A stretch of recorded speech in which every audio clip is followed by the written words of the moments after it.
ఓసీలకు atrocity చట్టం కావాలన్నట్టు ఆయన చెప్తున్నాడు. నాకు ఓసీలకు అట్రాసిటీ చట్టం కావాలి, మమ్మల్ని ఎవడు ఏమనొద్దు అని చెప్తా ఉన్నాడు. అంటే బీసీ ఇంకా అట్రాసిటీ చట్టం లేనిదే ఒక బీసీలకే కదా ఇక.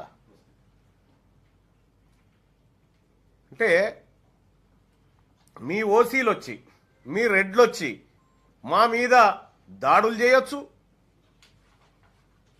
ఏదైనా చేయొచ్చు.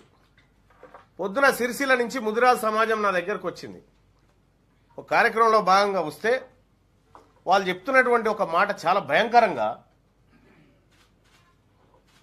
ఒక ఆయన బండి మీద పోతుంటే స్కూటీకి ఆ రెడ్డి ఆమె కొంగు దాకింది. కొంగు దాకి ఆ చీర తినిగిపోతే అతన్ని చంపేసిరట అన్నే రెడ్లంతా కలిసి.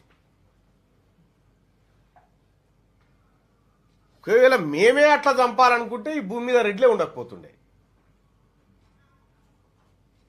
అంటే మీరు మీ ఆత్మగౌరవం కోసం మీ అహంకారపూరితమైనటువంటి వ్యవహారంతో మా మీద దాడులు చేస్తూ ఉంటే మేమెందుకు ఊరుకోవాలి? ఊరుకోవడానికి సిద్ధంగా లేదు.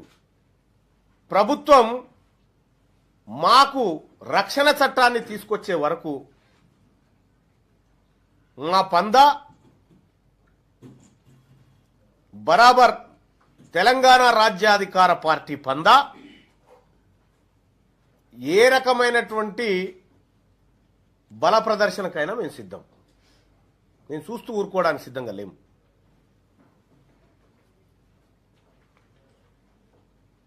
ఇక పోలీసు వ్యవస్థ ఎంత సిగ్గుచేటంటే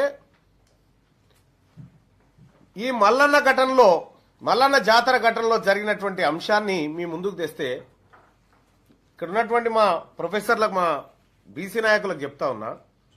నేనే పోయి డిఎస్పీ గారిని అడిగిన, నేను మా జానయ్య గారు అందరం పోయి అడిగితే ఇరు వర్గాల పైన కేసులు నమోదు చేసినాం.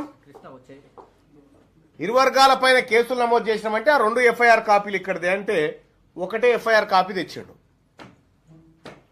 ఏది 2 బుక్ చేసినామన్నావు అంటే లేదు, బీసీలు ఇచ్చినటువంటి కంప్లైంట్ ను కోర్టుకు పంపించినాం, కోర్టు బుక్ చేయమంటే బుక్ చేస్తాం. ఈ రెడ్లు ఇచ్చిన దాన్నేమో వెంటనే ఎఫ్ఐఆర్ చేసినాం, మరి దీన్ని ఎందుకు పంపలేదయా అని అడిగిన. ఆయన సప్పుడు చేయడు.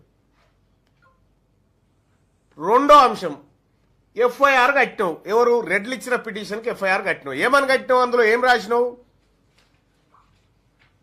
ఆ సాకలి రజక సామాజిక వర్గానికి చెందిన కుటుంబ సభ్యులు 8 మంది రెడ్ల మీద దాడి చేసి వాళ్ళని గాయపరిచి వాళ్ళని తన్ని రెడ్లను విపరీతమైనటువంటి దెబ్బలు కొట్టడం ద్వారా వాళ్ళకి రెడ్ల గాయాలైనాయి అని ఎఫ్ఐఆర్ రాసిండు. మరి గాయాలైన రెడ్లు దవాఖానలు ఉండాలి కదా, ఇండ్లకు తాళాలు వేసేటి వారి పేరు. గాయాలైన రెడ్లు దవాఖానలలో ఉండాలి, హాస్పిటళ్లలో ఉండాలి. ఎటు పోయిరు అంటే నీ ఎఫ్ఐఆర్ తప్పు. ఒకవేళ నీ ఎఫ్ఐఆర్ కరెక్టే అయి ఉంటే వాళ్ళు దవాఖానలలో ట్రీట్మెంట్లలో ఉండాలి.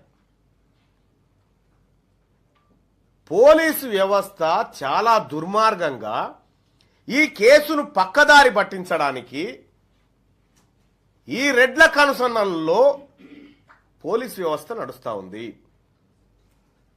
కాసిం రజ్వీ కనుసన్నల్లో రజాకార్లు ఎట్లా నడిచిరో ఈ రెడ్ల కనుసన్నల్లో పోలీసు వ్యవస్థ నడుస్తూ ఉంది. ఈ పోలీసు వ్యవస్థ మాది కాదని అర్థమైంది, ఈ ప్రభుత్వం మాది కాదని అర్థమైంది. మాదేదన్నా ఉందంటే అది కుమ్మెర మల్లన్న గుడి ఒక్కటే మాది. దాని మీద దండయాత్రలు చేసి ఆక్రమించుకునే ప్రయత్నం చేస్తూ ఉన్నారు. మా సంస్కృతిని దెబ్బకొట్టే ప్రయత్నం చేస్తూ ఉన్నారు. మా చిన్నపిల్లల ప్రాణాలంటే లెక్కలేదా? ఒకవేళ ఆ కుమ్మెర మల్లన్న జాతరలో చనిపోయింది 2 నెలల పసికందు రజక బిడ్డ కాకుండా రెడ్డి బిడ్డ అయితే ఇవాళ ఎట్లుండు రాష్ట్రం చెప్పండి. ఒక రెడ్డి ఆయన బిడ్డనే ఆ తొక్కిసలాట్లో చనిపోయింది అనుకుందాం. ఇవాళ ఎట్లుండు పరిస్థితి? ఇవాళ ఏం చెప్తుండే రెడ్లంతా? వాడిని ఈ పాటికి ఎన్కౌంటర్ చేయకపోతుండే. అందుకోసమే వాళ్ళని అరెస్ట్ కాదయా, ఎన్కౌంటర్ చేయాలని చెప్తున్నాం. ఇక అరెస్ట్ ఏమొద్దు, ఇన్స్టాంట్ జస్టిస్ దిశ విషయంలో చేసి చూపెట్టిరు కదా, అదే చేసి చూపెట్టి